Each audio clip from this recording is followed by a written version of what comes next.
want to start out by giving you an update on a very important story that we brought to you on Tuesday. A federal court magistrate heard Tina Peters' habeas corpus petition in a Colorado courtroom that day. You'll recall that Tina's attorney, Peter Tickton, joined us just before the hearing. And as promised, Peter joins us again now to share how this very important hearing for an American hero went. Peter, it's good to see you. Thanks so much for joining us today, because all of us are curious to see your thoughts on how it went. I saw an article from Colorado Public Radio, but I'm excited to hear what you have to say, Peter. Good to see you. Good to see you, Ken. Yes, I think it went great. I can tell you this. We have a magistrate judge who read everything very carefully. He's a smart man. He understands the law very well. He understands the facts. He just wants to make sure that he's in the right place, and I do believe he's leaning in our direction at this point. I don't know that he was at the beginning of the hearing, but I think he is, if he has any leaning at all. But he's going to give a fair shake one way or the other. The fact is, right now we're at a threshold question as to whether we've basically eliminated all of our remedies that are available in the state, because you have to do that before you can go into the federal court and ask for writ of habeas corpus. I see. The Colorado Public Radio article that I saw suggested that the magistrate showed, quote unquote, skepticism during the hearing on Tuesday. So you're saying perhaps initially, yes, but as you continue to talk more, the judge seemed to kind of understand where you were coming from. Yes, I think so. I mean, that's the benefit. That's the reason he had the hearing, so he could hear from the parties. He had an open mind. And thank God, we're not dealing with somebody who's politically charged. So we're dealing with somebody who's going to apply the law to the facts, and that's all I can ever ask for a judge. Yeah, and I just want to, I want to remind our viewers of what you're arguing. Essentially, the court has said that they denied bond because they're afraid of what Tina Peters might say. As Mike Lindell, who was on the show yesterday and had a big win in court, I'm sure you heard, noted she had a show right here on this platform during the time that she was going through, all these legal issues. And so essentially the court says they don't want her speaking out publicly. And you have said that what you told the court is, we have a person in prison because of a fear that she's a danger to society because of what she might say, right? Right, exactly. And that's just not the US of A. We are the country that we are because we have freedom of speech. Freedom of speech is freedom of thought.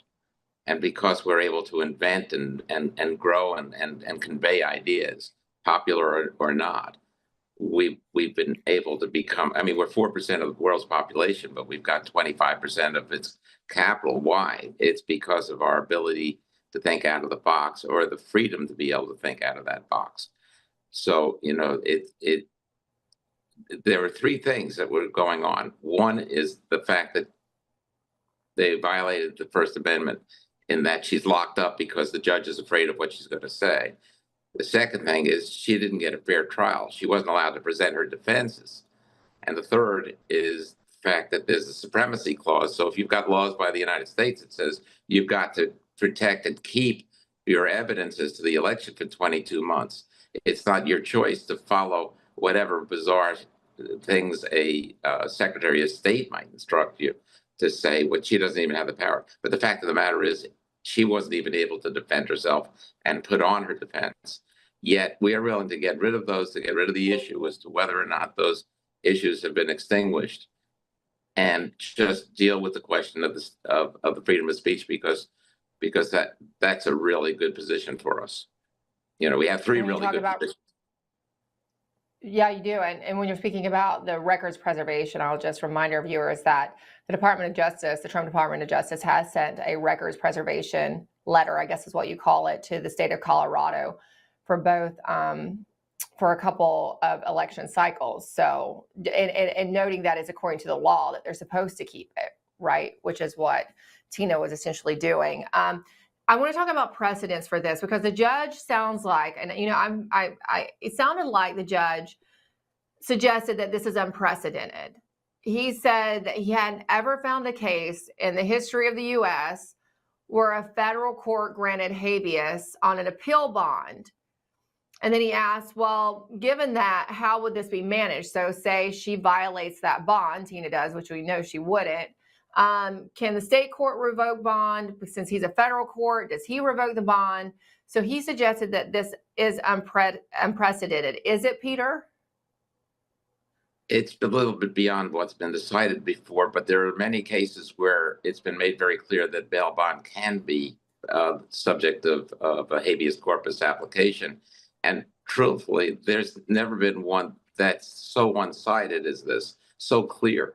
The trial judge, what he did was an aberration. What he did was a denial of due process. I mean, and I'm just using the words. I mean, not allowed to present your defense is crazy in a criminal case.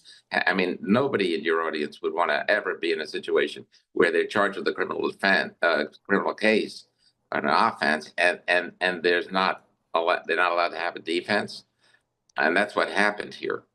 But more than anything, what you have here is one person who's in prison because she would tell the truth.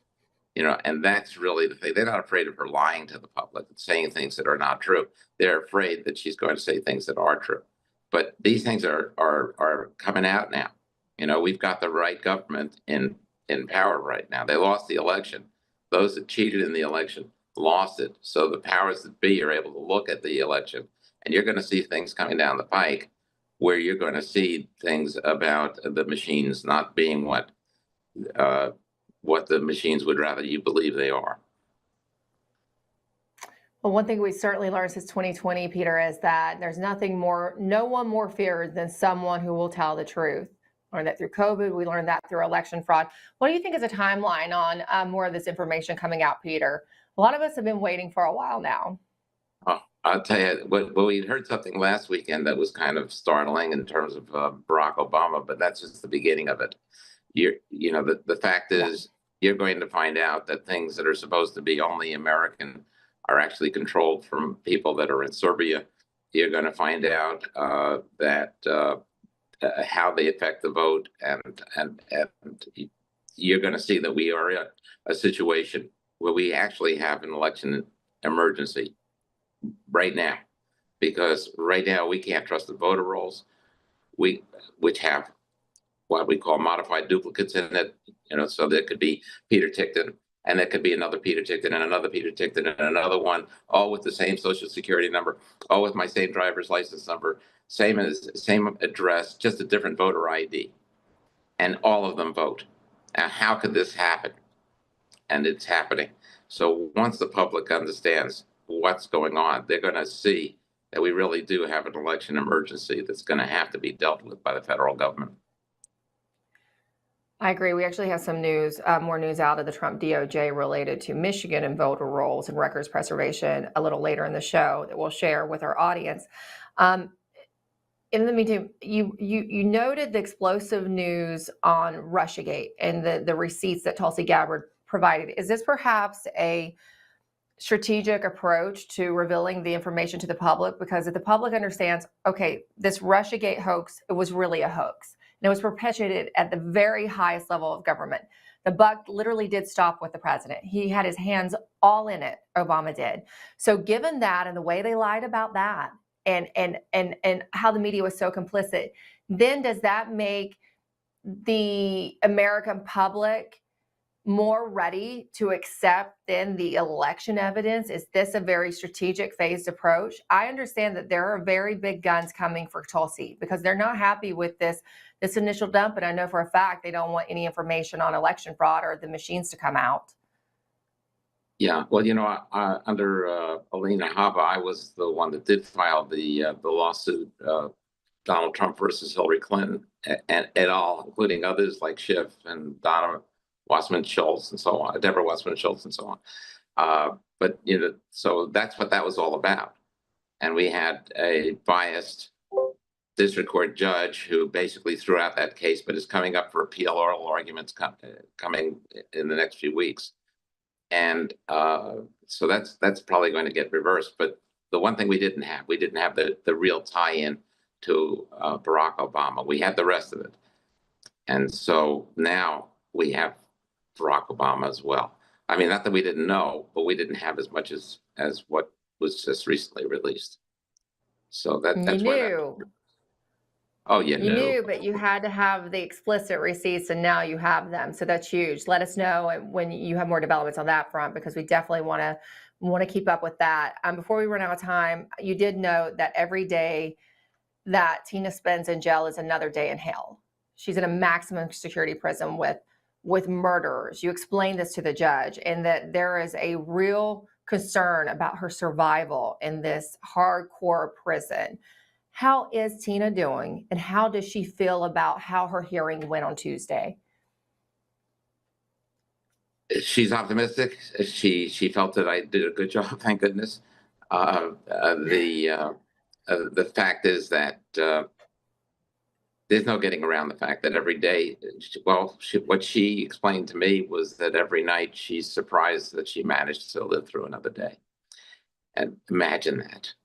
Just imagine. I don't even want to go there because I'll well up. But the fact is, she's in danger. It's needless. It's stupid, and she's there to hide information. I mean, think about it. She's in prison because she saved evidence. That's her crime. And her crime is basically how she went about saving the evidence, which is the only way that she was able to save the hard drive or a copy of the hard drive to be able to prove what's now going to be proved thanks to Tina Peters. That's why she's a hero, because she did what needed to be done, what was the right thing to do. But when you think about it, who are you going to believe? The ones that suppress the truth and suppress information, or the one that was saving the evidence so that we actually have it? I mean, there's really no question here as to who and how good Tina Peters is, and yet there's no way to get her out. President Trump would have pardoned her already if it weren't for the fact that it's a state conviction, not a federal conviction. So he doesn't have the ability to do that at this point. It's unreal, and it could have been any of us. Peter Tickton, thank you so much. Give Tina our best. Tell her that we're praying for her. Thank you. I'm sorry, my phone just moved. But anyway, I will. And also, I did want to mention, Peter, you actually have a big event coming up very soon, right? On this Friday, you'll be speaking at the Perk dinner. Tell us about that. I'm honored that they let me speak at these different occasions. But I think the reason they do is because I just tell them the way it is. The fact of the matter is that we really have a big problem. I mean, think about it for a second. The election 2020 was stolen. If it was stolen, it wasn't Biden. Biden's not capable of doing it. It's people that are above him, and these people basically controlled the United States. And so much of what they did was just so harmful. We can never let them back. And how do we make sure that they don't come back? Because this is a matter of people taking over our government. This isn't the Americans that took over our government or Biden. Biden couldn't fix an election. He can't fix a flat tire. That's true. He can't even fix his tie. Let's be honest. If we're really getting down to his capabilities, and when we're able to say more, I know you and I will have a very in-depth conversation about who actually has been running our elections, and therefore running the country, picking the people who are in office, and right. It is going to be shocking for people. I think it's going to be a little shocking, but what you understand, and it has to be laid out so specifically, because it's a very complex system. It's complex, it's complicated, and we had no idea what was going on for, honestly, decades, really, at least over a decade, Peter. So, yeah. But thank God we've got the right man in there now. Thank God. Yeah. I think he needs to declare a national election emergency sooner rather than later. Every day I look to see, every day I'm waiting, is this today? Is this today? Is this today? Because I think we've got to do that soon. Here we go. We'll keep watching, Peter. We'll keep watching. Thank you so much.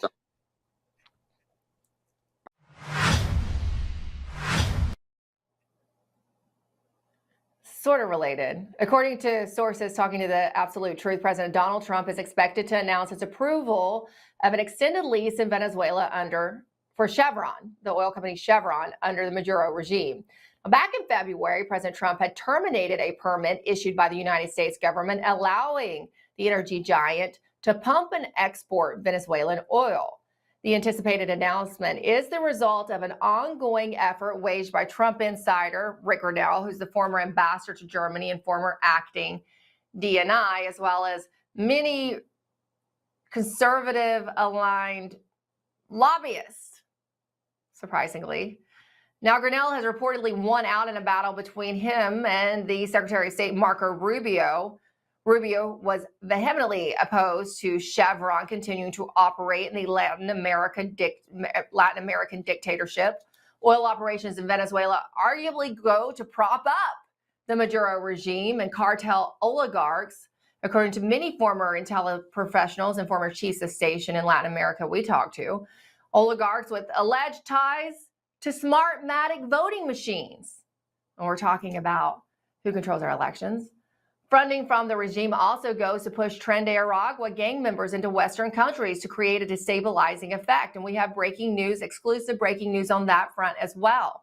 Now that Donald Trump has effectively kicked Tren de Aragua out of the United States, continues to do so, but has made a major dent in the numbers here. Tren de Aragua paramilitary units who have been deported from the USA back to Venezuela are now being sent into Europe by the Maduro regime, per a national security source familiar. So essentially, Maduro is repurposing Tren de Aragua and now sending them into Europe to try to destabilize Europe the way they were terrorizing us here in the United States. We'll keep our eye on that story and bring you any further developments. The legend of Mark Levin as, quote unquote, the Great One is one of those funny relics from back in the days when Fox News personality Sean Hannity was still relevant. In other words, the good old days of 2015. In fact, Mark Levin is very often the wrong one, as anyone who can use an internet search engine will tell you. It's been clear for a while that Mark Levin is the voice of boomer neocons who are going to die from an overdose of Cialis. And that's fine, you know. But what's not fine is Levin attacking his fellow conservatives with the same smears that liberals employ when conservatives happen to disagree with Mark Levin. And just why might Mark Levin be spitting to his right? Could it have something to do with the fact that he's been the #1 cheerleader for sending the U.S. to war with Iran? Could it be that Levin's true sympathies lie with a foreign nation that shall not be named, rather than with this country, the United States of America?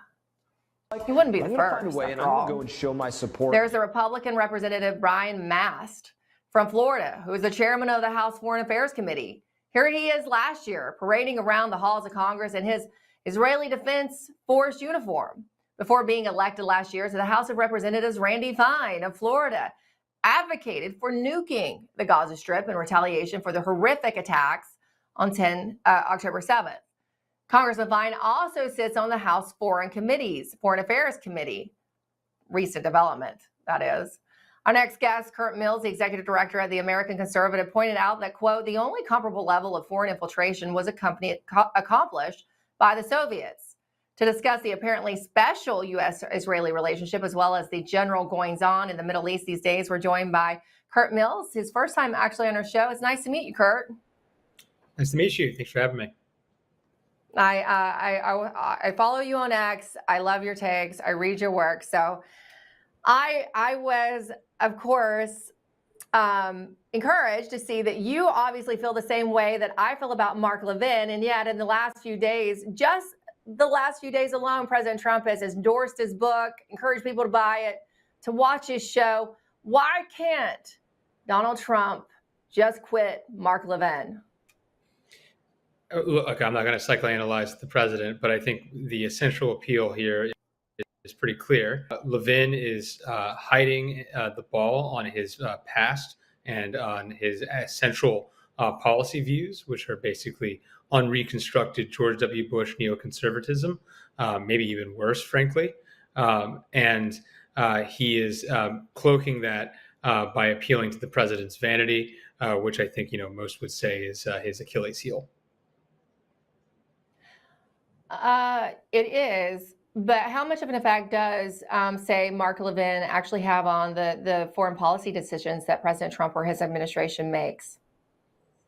I think for the last 30 to 45 days, he's been influential. I mean, there was an anchoring on a sort of special lunch that was held at the White House in Levin's honor, where he was a special guest at that. I think that wasn't particularly per se important, but Levin is in the president's phone. The president has appeared on Levin's show, and he is pushing, a very hawk Israeli neoconservative line on this, and it's not particularly sophisticated stuff. I mean, if you just look at the publication feed, the man usually types in all caps. There's frequently typos. This is somebody who wrote an entire book about the alleged malign influence of something called the Franklin School. He meant the Frankfurt School, sort of German Marxist, movement in the 20th century. This is someone who is a hack, frankly, and who does not really see any distinction between U.S. and American and Israeli national interest. And I think we've seen the basic consequence of that, which is that whatever Benjamin Netanyahu makes up in Jerusalem on a given day is what Levin is driving. And it is striking, for this contingent that sort of cloaks itself as the quote true MAGA and says anyone who is attack is a quote an influencer. Anytime they don't get every specific iteration of their way, they whine and whine and whine and throw a hissy fit. Case in point, last week when Israel, not content to have a 5-front war, opened up yet another war with Syria, and the White House was reportedly very upset about that. That the special Middle East envoy Tom Barak in Ankara sort of negotiated against that, and Levin wants Trump's friend Tom Barak's head. I mean, this is somebody who will not stop. It's not like you can do what Levin wants or Netanyahu wants. You can take the summer off, take a respite. We are still dominated by this, and it's not even the end of July. Marlin, not just cheerleading for war with Iran, but also Ukraine. In addition to that, he's demanding that we ignore the Jeffrey Epstein story as well, saying it's not important. Let's listen. We have a lot to run on, and you have a lot to run against, given the other party. But I will tell you this, we better be united, we better be strong, we better be focused, we better be articulate. We can't waste our time on Epstein and other stuff that are going on here that some people want us to focus on. I've about had it with all that stuff. We better focus on who we are, what we're doing, where we want to take the country, and what they want to do to the country. Mr. Speaker, God bless you, my friend. I appreciate you very, very much. You too, Mark. Thanks for all you do. God bless. He's not the only influencer pundit that we've heard that exact same verbiage from. We've heard it now from many, including Ben Shapiro. But it seems like that line might be backfiring because the American public isn't accepting that. And they've gotten quite a bit of backlash. And I actually had a source call me yesterday and say, well, yeah, essentially he's our guy, talking about Israel. He's our guy, right? But he's not Netanyahu's guy. He's Ehud Barak's guy. So I think that might be the shift that they're taking now that the line, just ignore it, isn't working. And Ehud Barak did visit Jeffrey Epstein's townhouse in New York some 27 times, right? So is that a valid argument?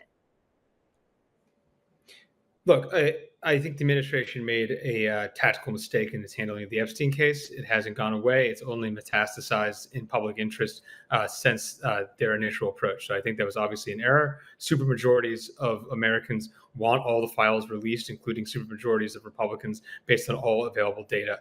The reality here is that it is striking that those who want the most Iran hawkish, Middle East hawkish, pro-Netanyahu, pro-Israeli government hardline approach think there's nothing to see here with Jeffrey Epstein. Now, you don't need to indulge the conspiracy theory world by just saying that the preponderance of the evidence indicates that Jeffrey Epstein had a mysterious accumulation of wealth, number one, and number two, had significant ties to Israel. And number three, there is a preponderance of evidence that he has significant ties to intelligence agencies, possibly U.S., possibly Israeli. And there's a very fair question, is this currently impacting U.S. foreign policy? And President Trump is in a no-win situation if he just tries to shut this down. This all occurred when President Trump was a private citizen. Epstein was, pretty much in exile by the time he came into the White House. So for Trump to choose an alliance with people who wanted to shut down any inquiry into Epstein, I think that's a total loser. This is the kind of way to attrit young voters. It's the kind of thing to, bleed the sort of Joe Rogan type voters, the type of, critical linchpin that his plurality command mandate in the 2024 election. And I think that Trump is realizing this isn't going away, according to Representative Ralph Norman, talking about the reception last night that Trump had with Republican lawmakers. He said that the president said that he would be releasing everything, is what he told them. That was off camera. That was in this private reception. So we shall see. But let's talk about the potential impact on foreign policy and geopolitics, because we're still looking at Iran, right? Iran says it's restarting its nuclear uranium enrichment program. Trump said the bombings of the facilities were total. Also, Iran is set to begin talks again with the United Nations, according to headlines today. Kurt, so where do we stand, and where is this headed? This thing that's going on with the Iran negotiations is there's this concern about snapback sanctions that can be put on by the Europeans in August. It's a bit technical, but basically the Iranians need to return to the negotiating table, at least vis-a-vis Europe, to prevent that from happening. Zooming out, the foreign minister, Arachi, did an interview with Fox News, Brett Baer. I think, pretty unusual that Fox would even allow that kind of platforming. So you see, basically an Iranian state that does want to come back to the table, but is very apprehensive and, thinks that it is possible the U.S. colluded with Israel to hoodwink them. An understandable anxiety. I don't think the evidence is there. So there, the communication between these two countries remains pretty poor. But I think you see, and I think, again, a little counter to the Russian case, you see a country that very much does want to make a deal. Now, they have a pretty clear red line. They don't want to agree to zero enrichment is basically an Israeli line. But I think there is ample opportunity here for a deal that is way better than the deal that Obama got 10 years ago. And Trump's got it right on the table, basically on offer, if Trump and Steve Witkoff can go back and negotiate with the Iranians this summer and into the fall, and not have Benjamin Netanyahu sabotage the proceedings as he did in June. So you're saying that Trump is actually sitting in a pretty good place right now in order to get an even better deal with Iran? Yeah, no, I mean, look, this is a deal between the U.S. and Iran, and that's a similarity. There's a similarity between the Obama deal, but it is basically a complete canard and poor description to say that this is just JCPOA 2. This is pretty different. This is a more hardline government in Iran. Iran's in a different position. Trump, if it will be a Republican-backed deal, sort of a Nixon goes to China situation. It will be much more likely to be durable for the foreseeable future. And then additionally, it's very possible the Iranians come down on their enrichment number. It's very possible they allow stuff like above ground inspections. This is stuff they never agreed to with Obama. Iran is in a much different position than they were 10 years ago, and Trump has the opportunity for a diplomatic accord that avoids a war. Now, of course, Israel wants a war, and they want the United States taxpayer to pay for it and potentially put American personnel in danger. And I just fail to see how that's in the U.S. national interest. I think we have had a clear political verdict for elections now, not just Trump, but also his predecessor, Obama, and with Biden, to get us out. Americans do not want war hawks. It is a D.C. and Jerusalem thing that makes this happen. Final question. Trump has said as recent as 3 weeks ago he would bomb Iran again if necessary. Is Trump in a better position because he does have that credible threat? Does that bring Iran to the table, or does that kind of push them farther away from any potential diplomatic solution? I think it's murky. I think they're certainly intimidated at some of the Israeli assassinations of IRGC Revolutionary Guard figures was pretty impressive tactically speaking. But the reality is a plan to just keep getting the U.S. to bomb Iranian nuclear sites, which number one, Trump and Pete Hegseth seem like they don't want to do. That's why they're being so adamant that they actually got rid of all this nuclear material, although I'm not sure that's established. I think if the U.S. doesn't want to be in a situation in which it's committed to doing Israel's foreign policy for it, that is prolonged bombing campaigns forever and ever, that this is all that Trump does as president, need to hatch out a deal this year with the Iranians. Yeah. It's good to know that he's at least sitting in a good position to do so now. We'll watch how this develops over the next 3 weeks or a few weeks. Kurt Mills, it's nice to meet you. Thank you for joining us with the American Conservative. Whether it's being a weekend warrior or spending time with your family, feeling your best is the key to doing the things you love. That's why I'm excited to tell you about Nirvanta. It's a natural solution designed to help you stay active and live well naturally. Nirvanta is a topical blend of all natural essential oils like frankincense, myrrh, and a proprietary gold standard plant stock extract. It's perfect for your hands, feet, knees, back, or anywhere else that needs a little extra care. Use Nirvanta proactively as part of your daily maintenance routine, and you're guaranteed you're going to feel the difference. Simply massage Nirvanta in for at least 60 seconds, 2 to 3 times a day to get the best results. And if you're not completely satisfied, you get your money back. No questions asked. There's simply no risk and no reason not to try Nirvanta today.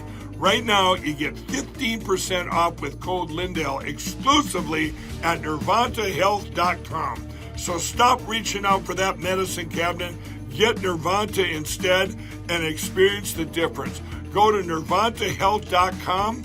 Use code Lindell to get 15% off today. Nirvanta Health. Live well naturally.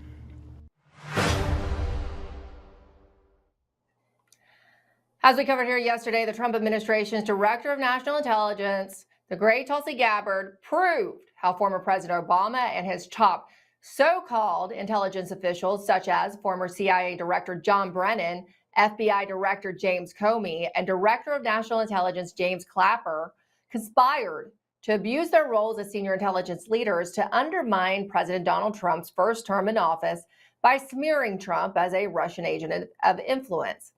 We know it as Russiagate. And now we, the American people, are demanding indictments and prosecutions of all those involved in this rolling administrative coup, including John Brennan, who we believe may have, in fact, perjured himself while under oath in Congress years ago. Did the CIA rely on it? No. Why not? Because we didn't. It wasn't part of the corpus of intelligence information that we had. It was not in any way used as a basis for the intelligence community assessment that was done. It was not. Yet we now know that Brennan absolutely used the Steele dossier as a pretext to initiate the Russiagate investigation into Donald Trump. And speaking of which, the main CIA analyst who worked for John Brennan and helped him to concoct this ridiculous Russiagate campaign of terror against Donald Trump remains employed by the CIA to this very day. Why hasn't Trump's new CIA director, John Ratcliffe, fired this analyst? And for the matter, why has President Trump allowed for a senior Democratic Party lawyer to be hired as the NSA's main lawyer? Back in the first term, the Trump administration was full of globalist vipers loyal to Obama and the Democrats. And it's happening again, I'm sorry to say. Trump is not in full control of his administration. We're now joined by retired U.S. Air Force Colonel Rob Maness, who is also the host of the Rob Maness Show, which can be found on Spotify and iTunes. Colonel Maness, good to see you. There are slight improvements this administration, but we still have some of these really, really bad actors in key positions. That guy, that CIA analyst, whoever they are, should have been fired immediately. And then this lawyer I'm talking about is one April Doss.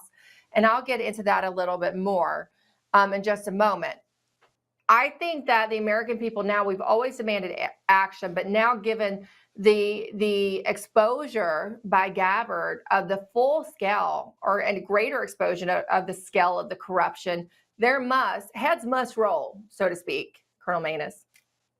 Well, absolutely, heads must roll. Let me just add one more thing to you. The senior advisor for the Deputy Secretary of Defense was in the CIA under the Biden administration at a minimum, and I think it goes all the way back to Brennan. So that's the current gentleman. So it's a problem. This is a problem with these resistors and moles and spies that are inside the Trump administration, and they're passing vetting through the Presidential Personnel Office somehow. I don't really understand it. I don't have any inner workings information on the PPO, but Mr. Gore, Sergio Gore, the head of that office, he needs to get this figured out, because we cannot allow these people to continue to serve and subvert this administration. They're on the same mission that Barack Obama set them on in early December of 2016. It's a seditious conspiracy to overthrow the duly elected president of the United States and his government. They tried to do it in 2016 and 2017 and throughout Mr. Trump's first administration, and they're getting better because they're hiding themselves much, much more effectively, and they're going to try to do it again. As a matter of fact, they are trying to do it again. If you didn't see the Daily Mail article that hit yesterday, hitting Secretary of Defense Pete Hegseth again, from internal anonymous moles inside the Department of Defense. We have got to get MAGA loyal policy, national security individuals into these organizations, from the intelligence agencies through all the Department of Defense agencies and all of the operational commands and all of the service departments. We have got to get them in there, and it's not happening at the right amount and at the right levels. Yeah, you brought up PPO and Sergio Gore, who is technically the top person over there. Now, I've heard that he might not have operational control of PPO, and there might be some beneath him, and then of course Chief of Staff, who are very influential in the hiring of some of these people. But also, like you said, a lot of them are hiding themselves much better this time around. And perhaps that's so, but they're still having a detrimental effect on the administration. And one way is by making sure that certain information doesn't make it into the intelligence reports that are given to the president, right? That he doesn't understand the full context of what's going on in a way that might protect, say, the agency, right? Or certain entities that they contract with. And so that there's not real accountability. They're in there that they can manage the situation. Yeah. Speaking of Sergio Gore, look, he's a friend of mine. I've known him for a long time. I trust him. I don't think he's the issue. I think the issue is these layers of people that have been able to hide themselves inside not only the PPO operation, but throughout the government. As I said, they've had years to get better at doing this effective insertion of that's why we call them moles, and they're slowly and in a lot more methodical way, in a more nuanced way, trying to undermine this administration, just like they did the last time. That's why it's critically important that what you said in your opening, Emerald, was that we have to hold these people accountable. And these are crimes. Seditious conspiracy was used against 18 January 6th protesters successfully and resulted in over a decade of sentences for most of them, almost 2 decades in some cases. And this is actual seditious conspiracy and sedition operated by the sitting president of the United States, Barack Obama, in December 2016, and the former president, obviously, by the time Mr. Trump was able to get off. It's incredible that he was able to even get to Inauguration Day in January of 2017 and then stay in the office for the entire term. It's incredible that they weren't able to pull this off. But now we have the actual facts. As Tulsi Gabbard so wisely said yesterday, when the media that perpetuated this conspiracy and supported it and still supports it. Go look at CNN's coverage today, as a matter of fact. That media tried to say that, well, these are overblown and all that. And Ms. Gabbard rightly said, no, we have released the documents. This is the third tranche that they released yesterday. These are the facts. Even two of the high-level analysts for the CIA that are career national security professionals are talking to Ms. Gabbard and her team, and they're confirming things like Brennan insisted that the Steele dossier be used. Does that sound opposite of what he just said in public sworn under oath testimony to Trey Gowdy in that committee? Exactly right. He's a liar. He's not only a liar, he's a damn liar. He's a traitor to this country. Barack Obama is a traitor to this country. Every individual that worked this operation that didn't report it publicly to the authorities is a traitor to this country. They're traitors that, look, Jefferson Davis, the president of the Confederate States of America, never did something to this level of treachery and treason to the United States government. He's on the record saying even that he would never do that when he was still a senator before the Civil War started. So this treachery exceeds anything that has ever happened in an attempt to overthrow the government of the United States of America by anyone in the history of this country, including Benedict Arnold and Jefferson Davis. That's where we're at. We have got to get accountability and get these criminals charged, tried, and convicted. The evidence is now clear, and we have it. That's right. And so as far as the perjury before Congress charges, and isn't it up to now Congress to send a referral to the DOJ for a perjury indictment? Well, that's one methodology. And then, of course, the Director of National Intelligence is also openly referred. Say that again? Yeah. I said, well, they're usually pretty worthless. And I know Tulsi made made her referrals as well. But I think, at least they should jump on the bandwagon here, since it did happen in, a congressional committee. Well, they absolutely should. Unfortunately, we don't have many spines in the Republican Party in the majority of the United States Congress, and we need to replace every single one of those coming up here in 2026. And it's a challenge. We've got to get that done, especially if they don't move forward very quickly on this. Yeah, that's one reason we got in this mess, because there was no one to hold this rogue administration of Obama and with their coup plotters accountable. They played ball with it through the Russiagate collusion hoax and made it more difficult, Paul Ryan and all, on Trump to govern in his first term. I would say they're all traitors as well.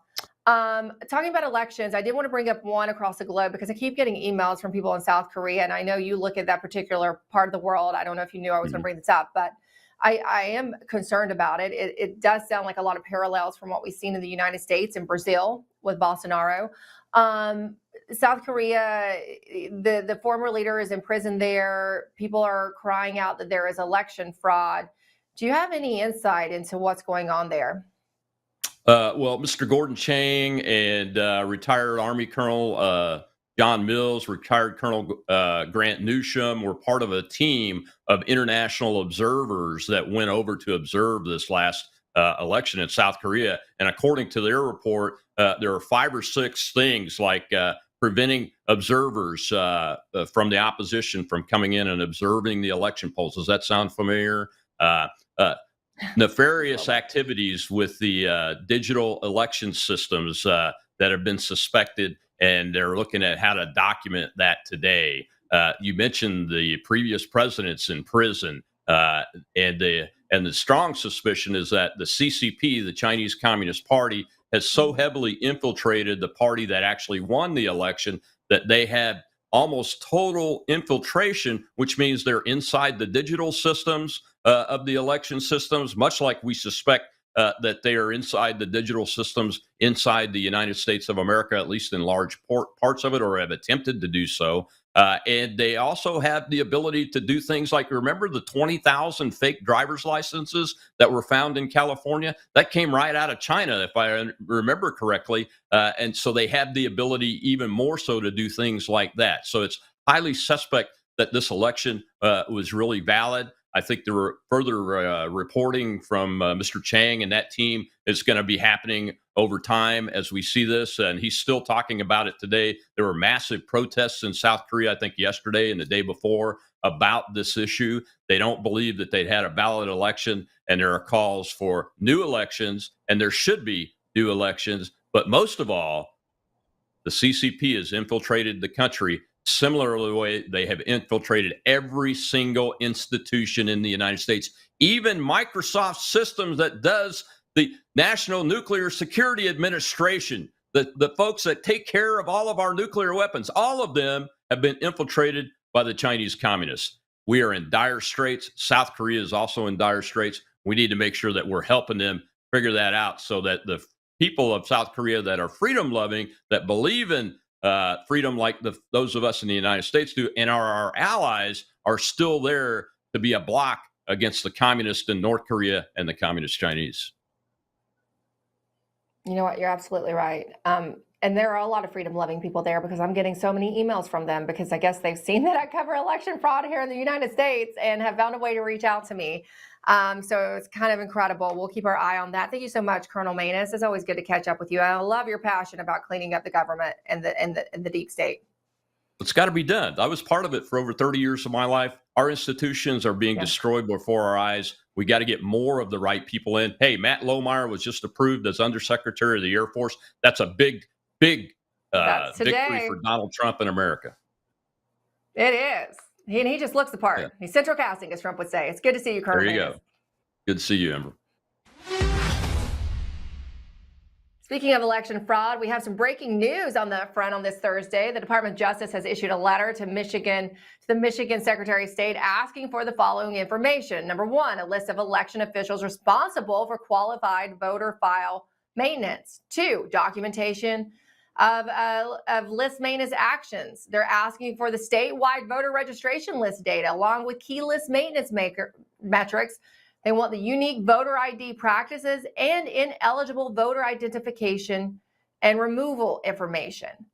The DOJ set a deadline on that.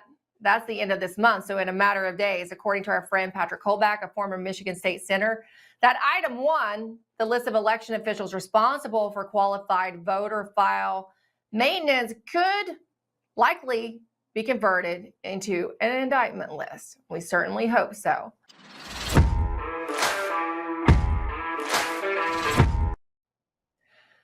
Caesar crossed the Rubicon, Patton urinated in the Rhine, and now Trump is marching on the Federal Reserve. His meeting with Federal Chairman Jerome Powell is likely part of the president's ongoing strong-arming campaign to force Powell to resign from his post.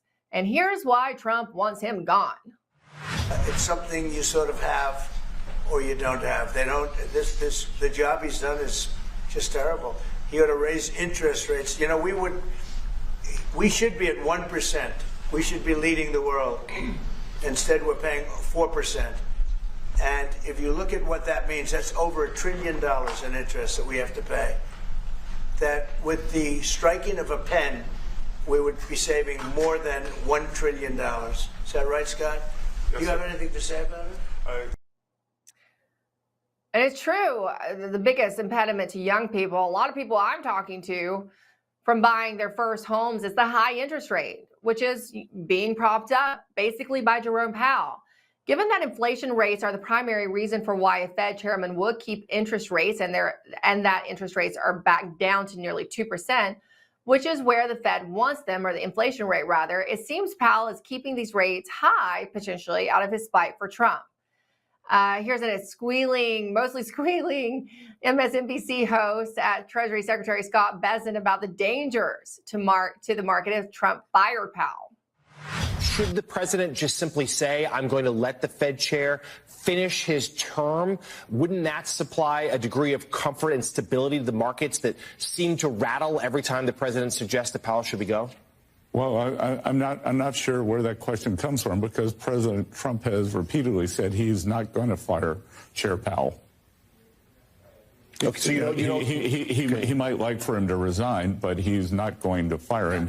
He's said that on numerous occasions. I think he may have even said it again yesterday. Well, the pressure, then if that's the case, then do you think the pressure campaign, which is a fairly incessant pressure campaign from the president on the Fed chair, is that a good thing for the stability of the nation's economy? I think anyone who goes into public service should expect pressure. Joining us now to talk about the future of the Fed is Ed Dowd. He's the co-founder of Finance Technologies and the author of the book called Unknown, the Epidemic of Sudden Deaths in 2021, 2022, and 2023. Ed, how long does Powell have? Trump said 8 months the other day. He gave like a definitive number. Well, his term ends in 8 months. And I think he's going to last the term. I think this is mostly jawboning, trying to get the blame of what I think is a coming recession on the back of the Fed. And they're going to do a good job of that. And now Trump wants interest rates at 1%. If interest rates go to 1%, we've got problems. So you can't have a smoking hot economy and low interest rates. They're not. That would suggest we're going into a recession if we lower interest rates that quickly. So I think today there's going to be a lot of fireworks. I think Jerome Powell is going to finish out his term. They might name his successor so that individual can go around and be the shadow Fed, stating what his policies would be. But I don't think he's going to get fired anytime soon. So, okay, so you believe that if we did drop interest rates in as quickly as President Trump sounds like he wants to drop them, that would send us into an automatic recession, that we're already approaching a recession anyway, you're saying? Yeah, we're already approaching. The housing market is rolling over. We're getting all sorts of indicators that it's starting to accelerate. I know the stock market is up 8% this year, but that's usually late to the party. The long-term interest rates are persistently lower than they were since January of this year, and we're watching the 3-month T-bill. That should start to move lower, and that usually leads the Fed. The Fed is a little confused. They seem to be anticipating higher inflation, which is being attributed to the coming tariffs. We don't see that. There might be a short-term boost to inflation, but long-term tariffs are deflationary. They're a tax. So the Federal Reserve is likely playing politics in our estimation, just to spite Trump. Real interest rates are 2%, and the solution to real high interest rates of 2% are 2% interest rates themselves. They'll cause a contraction in the economy, which they're doing right now. Consumer sentiment surveys are at an all-time low, and the job market is cold, and it's going to get worse as we roll into a housing recession. So will we see lower interest rates? Because there are a lot of people who are sitting, and the houses are actually now sitting, even in my neighborhood where they used to just fly off the market in like 3 hours. Houses are now sitting for months at a time because people just say, I'm not going to pay the 7%, 7.5% interest rate on this. What is reasonable and what could feasibly happen? Well, the Fed will eventually chase the interest rates lower as the economy slows and we go into a recession. Now, we don't know whether it's going to be moderate, normal, or severe. So we'll see what happens. But they'll probably lower interest rates 200 basis points when it's all said and done, and they'll play catch up. But for Trump to demand 1% is something that's not how the Federal Reserve works. They just don't willy-nilly set interest rates. They follow supposedly employment and inflation. Employment, in our estimation, has been wrong since the Biden administration. The non-farm payroll numbers are garbage. And the economy is not as good as people think it is right now. And it will continue to, I think, surprise people to the downside as we roll into the fall and the winter. I think September, you're going to see a lot of volatility in the financial markets. I think a lot of the average people realize maybe the economy is not what is being portrayed on, say, like television, because they say, I still don't feel a whole lot better off yet. I feel a little bit better off, but I don't feel a whole lot better off yet. That is the conversations I have. And this is with, Trump voters. I do want to talk about the tariffs. You say they are deflationary in nature. Trump just did a deal with Japan, right? We highlighted that this week. Why are U.S. automakers saying that Trump's 15% tariff deal with Japan is putting them at a disadvantage? Shouldn't it help them? I haven't looked at the deal, but here's the problem. Last night when everybody on the East Coast was asleep, the Japan negotiator came out and said, we don't have a deal. We're not signing anything. So there's some issues as to whether or not we have a deal. That seems to be something that I'm going to take a look at. So there's a lot of jockeying going on around the world. Europe is going to probably fight us on this, and they're watching the Japan deal closely. But tariffs are a tax, and they affect goods that have elasticity of demand, meaning they're substitutes. So what's going to happen is initially there'll be some inflationary pressures, but then demand will drop for these elastic companies, and then they'll have a margin squeeze, and then they'll let employees go. So tariffs are deflationary. This is going to happen, just a matter of time. All right, Ed. We'll keep our eye on Japan. Deal or no deal? We don't know yet. It's good to see you. Thank you, my friend. Thank you. Take care.